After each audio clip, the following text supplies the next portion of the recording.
2024 के लोकसभा चुनाव से पहले देश की नई संसद भवन में कार्यवाही शुरू हो गई है। गणेश चतुर्थी के दिन नए संसद भवन में कार्यवाही का श्री गणेश हो गया। नए संसद भवन से प्रधानमंत्री ने अपने संबोधन में यह निश्चय फिर से दोहराया कि भारत अब पीछे मुड़कर नहीं देखने वाला है। रिपोर्ट के जरिए आप भी देखिए नई संसद भवन से जुड़ी एक खास रिपोर्ट।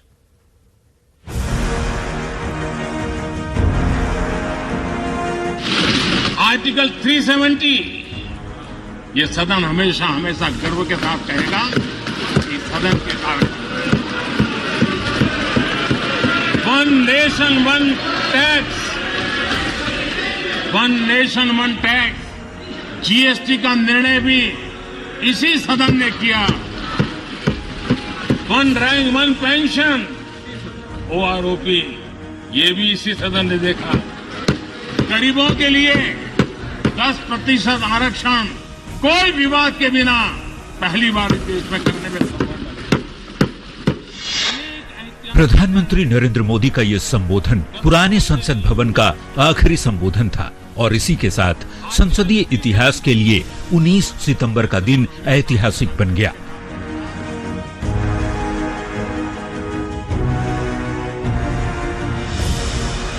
पुराने भवन से नए संसद भवन की ओर सांसदों के बढ़ते कदम और फिर न्यू पार्लियामेंट बिल्डिंग के अंदर प्रवेश करते प्रधानमंत्री और सांसद।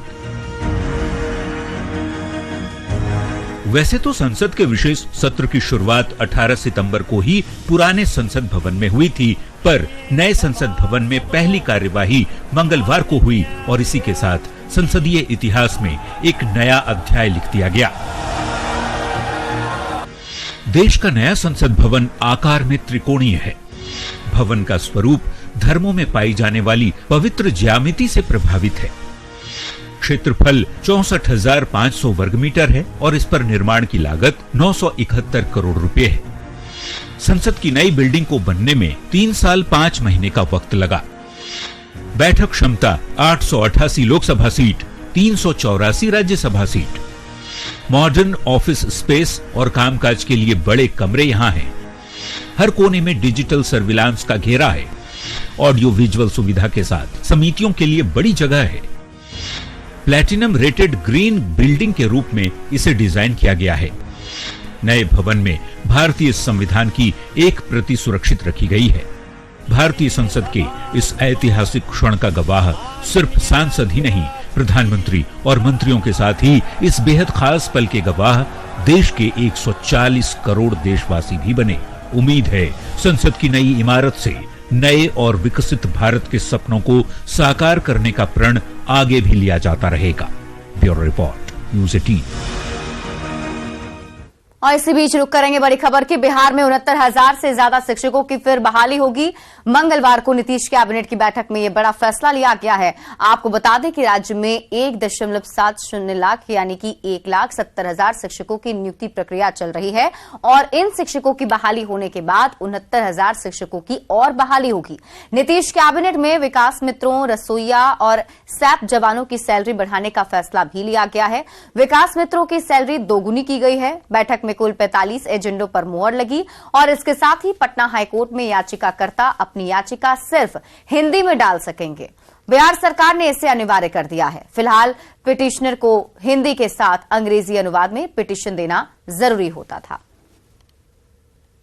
प्रथम चरण की नियुक्ति हो गई है, अब द्वितीय चरण की नियुक्ति होगी और जितने वैकेंसीज हैं उसके बाद फिर से नियुक्ति होगी। इसमें जो बिहार राज्य विद्यालय अध्यापक नियमावली के आलोक में पंचायती राज और नगर निकाय के जो पद हैं, अब उनको सरेंडर करके रेगुलर जो बीपीएससी से बहाली हो रही है 18,830 बीपीएससी नियुक्त करेगा।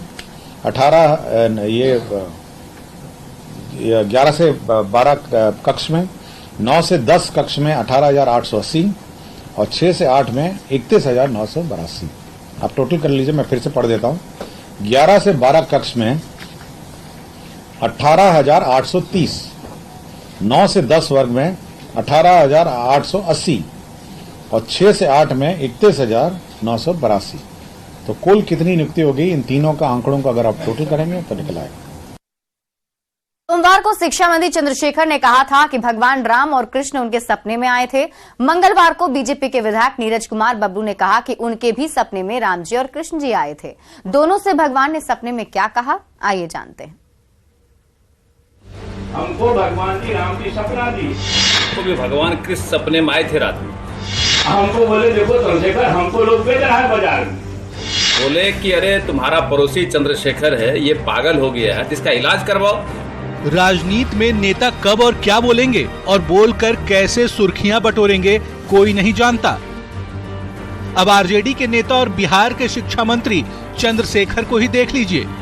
कुछ दिनों पहले तक हिंदू धर्म ग्रंथों पर विवादित बयान देकर चर्चा में रहते थे, लेकिन अब उन्होंने ये कहकर चर्चा के दौर को चरम पर पहुंचा दिया है कि भगवान राम और कृष्ण उनके सपने में आए थे।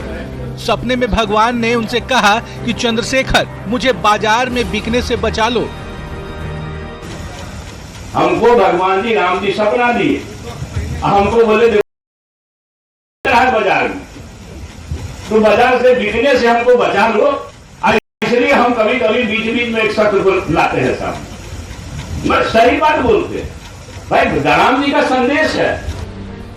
अब अगर आरजेडी के होते हुए भी चंद्रशेखर के सपने में भगवान आ सकते हैं, तो भला जय श्री राम का नारा लगाने वाले बीजेपी नेताओं के सपने में कैसे नहीं आएंगे।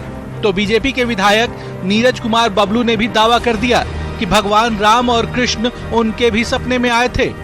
अब नीरज बबलू से राम जी और कृष्ण जी ने क्या कहा वो भी सुन लीजिए। शब्द विवादित हैं, लेकिन सुनिएगा तो हंसी आएगी। देखिए, चंद्रशेखर जी जब से मंत्री बने तब से उनका विवादों से नाता बढ़ गया है, और मुझे लगता है कि जब तक वो विवादित बयान नहीं देते हैं तब तक उनका खाना नहीं पचता है। यह सपने की बात है, तो हमको भी भगवान कृष्ण सपने में आए थे रात में। बोले कि अरे तुम्हारा पड़ोसी चंद्रशेखर है, ये पागल हो गया है, तो इसका इलाज करवाओ। नहीं इलाज कराता, उनके पार्टी के लोगों को जाके कहो कि राजद के लोग, जेडीयू के लोग जिस गठबंधन में है, ये लोग इनका इलाज कराए। नहीं होता है तो चंदा मांग के भी इसका कराओ, तब जाकर के ठीक होगा। और यही करना पड़ेगा, इनको बगैर काके भर्ती कराए, इनका कोई इलाज नहीं। ताकि वो ऐसी बहकी बहकी बातों की बजाय उन लोगों के लिए कुछ अच्छा करने में समय लगाते जो उन्हें वोट देकर विधायक और मंत्री बनाते हैं।